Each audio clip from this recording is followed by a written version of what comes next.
मैं डॉक्टर संतोष मीना, सह आचार्य, इतिहास विभाग, राजकीय महाविद्यालय, कला महाविद्यालय कोटा। आज के इस व्याख्यान में आप सभी का स्वागत है।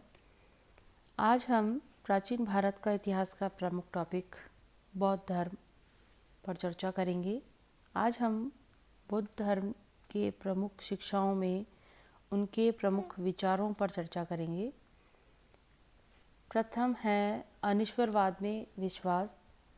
बुद्ध जो है ईश्वर में विश्वास नहीं रखते थे। दूसरा है अनात्मवाद में विश्वास। न तो उन्होंने कहा कि आत्मा है और न ही उन्होंने कहा कि आत्मा नहीं है। इसलिए कहा गया, या ऐसा उन्होंने इसलिए कहा क्योंकि यदि वे कहते कि आत्मा है तो मनुष्य को अपने आप से आसक्ति हो जाती और आसक्ति ही दुख का मूल कारण थी। यदि वे कहते कि आत्मा नहीं है तो मनुष्य यह सोचकर दुखी रहता कि मृत्यु के बाद मेरा कुछ भी शेष नहीं रहेगा। अतः वे इस विवाद में नहीं पड़े। अगले विचार उनका है क्षणिकवाद।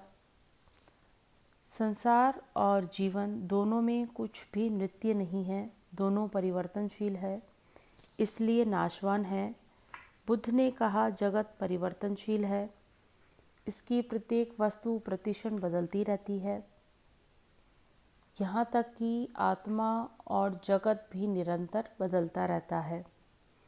लेकिन परिवर्तन जनसाधारण को दिखाई नहीं पड़ता।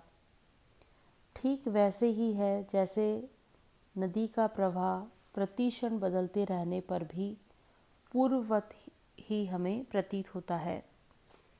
नदी बहती रहती है लेकिन हम सोचते हैं कि वो एक ही है, लेकिन वो हर क्षण बदलती रहती है। अगला सिद्धांत है इनका कर्मवाद। जैसा कर्म करोगे वैसा ही फल पाओगे। मनुष्य का यह लोक और परलोक इसी कर्म पर निर्भर है। निम्न जाति का व्यक्ति भी अच्छे कर्मों द्वारा मुनि बन सकता है। बुद्ध ने अंतःशुद्धि और सम्यक कर्मों पर जोर देकर समाज में नैतिक आदर्शवाद स्थापित करने का प्रयास किया। वैदिक कर्मकांड और वेदों के प्रमाण को उन्होंने अस्वीकार किया। बुद्ध स्वर्ग और नरक की धारणा में विश्वास नहीं करते थे। जैनियों की भांति अतिवादी अहिंसा को उन्होंने नहीं अपनाया। जाति प्रथा, यज्ञ और बलि का उन्होंने विरोध किया।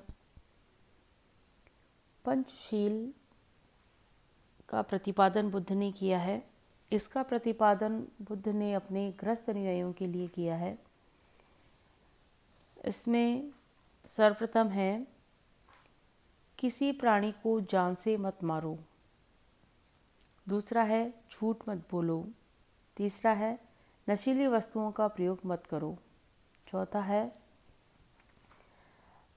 किसी पराई स्त्री के साथ भोग मत करो और पवित्र जीवन बिताओ।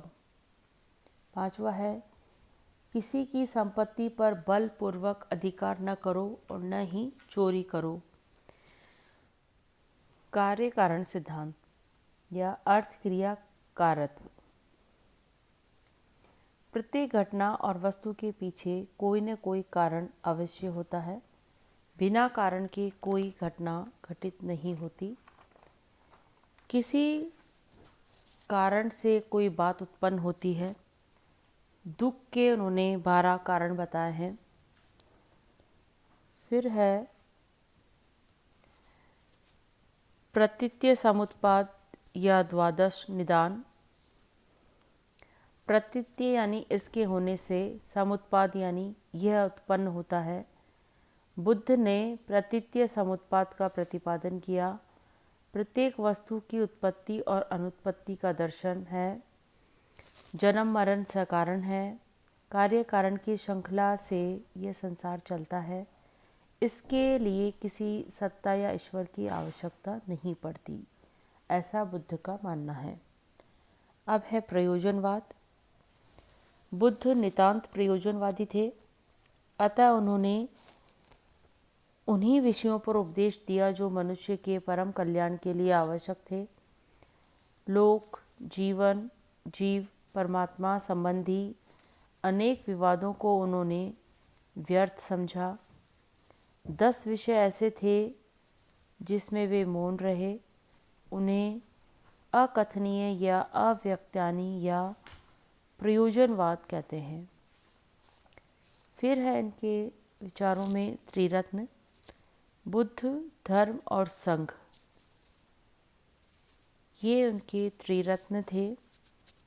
बौद्धों के अनुसार निर्वाण इसी जन्म में या इसी जन्म से प्राप्त हो सकता है, किंतु महापरिनिर्वाण मृत्यु के बाद ही संभव है। भिक्षु वर्ग को संगठित और संयमित रखने के लिए उन्होंने बुद्ध ने बौद्ध संघ की स्थापना की थी। तो इस प्रकार बुद्ध धर्म की शिक्षाएं समाप्त हुई। बौद्ध साहित्य। बौद्ध साहित्य को हम 3 भागों में विभाजित कर सकते हैं: विनय पिटक, सूत्र पिटक और अभिधम्म पिटक। पिटक का अर्थ होता है टोकरी।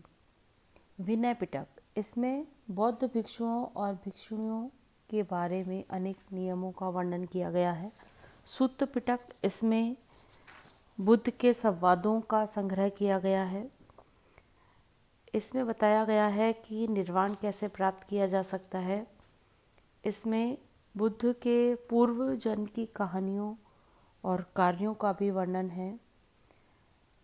सूत्र पिटक के 5 भाग बताए गए हैं: दीर्घ निकाय, मध्यम निकाय, संयुक्त निकाय, अंगुत्तर निकाय और खुंदक निकाय। इसमें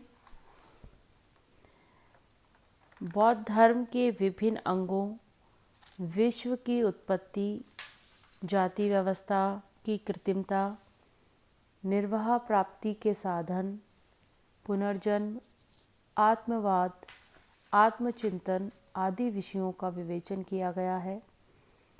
अभिधम्म पिटक, इसमें आत्मा, परमात्मा, निर्वाण इत्यादि अनेक विषयों पर दार्शनिक रूप से बहस की गई है।